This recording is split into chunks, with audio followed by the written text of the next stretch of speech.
Every day, teenagers across the country struggle with anxiety and depression behind closed doors. For some, feelings like these may escalate into thoughts of self-harm or even suicide.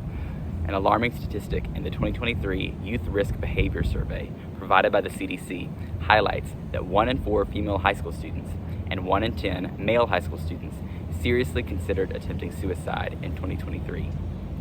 Suicide is the second leading cause of death among young people in the United States.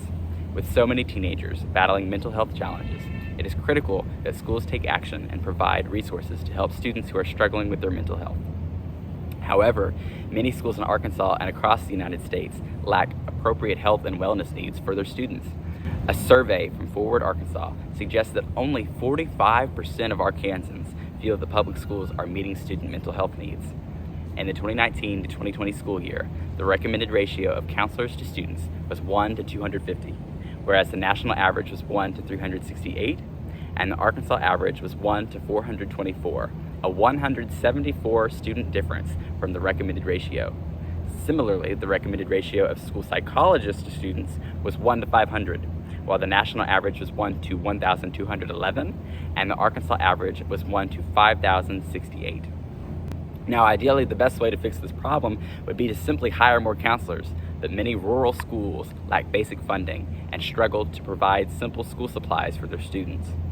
Additionally, access to counseling is not equal across all groups of students. According to a Harvard study from June of 2025, not all racial minority groups have received the same level of access to mental health services. Between 2022 to 2023, 32% of white teenagers accessed a mental health care provider compared to 22% of black teenagers. Findings like these highlight the need to improve mental health access for teenagers and racial minorities.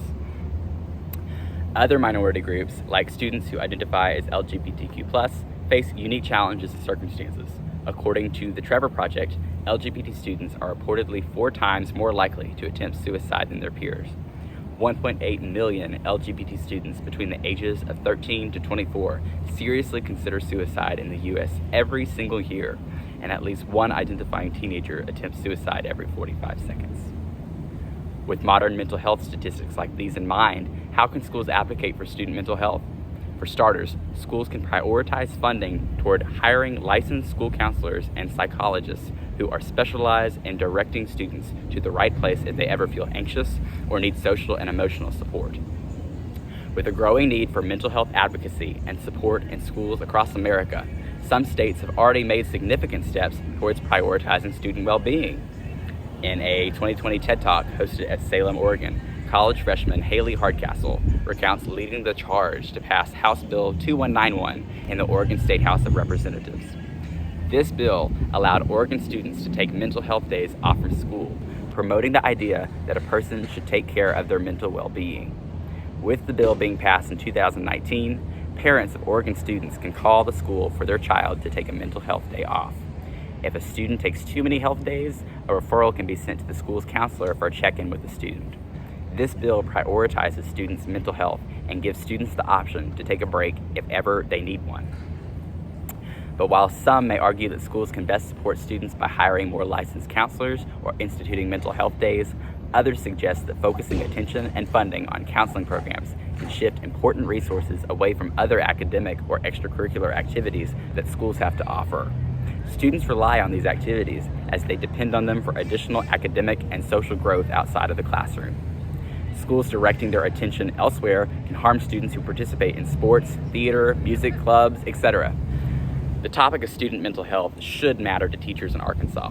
Because of the lack of counseling available in many of Arkansas's school districts, teachers become the ones to bear the responsibility of listening and responding to students who are in emotional distress. The teachers should not have to be juggling lesson plans and teaching course content while at the same time acting as a school counselor for their students. If schools truly want their students to succeed academically, they should make student well-being a priority and allocate more resources for mental health and counseling. Thank you.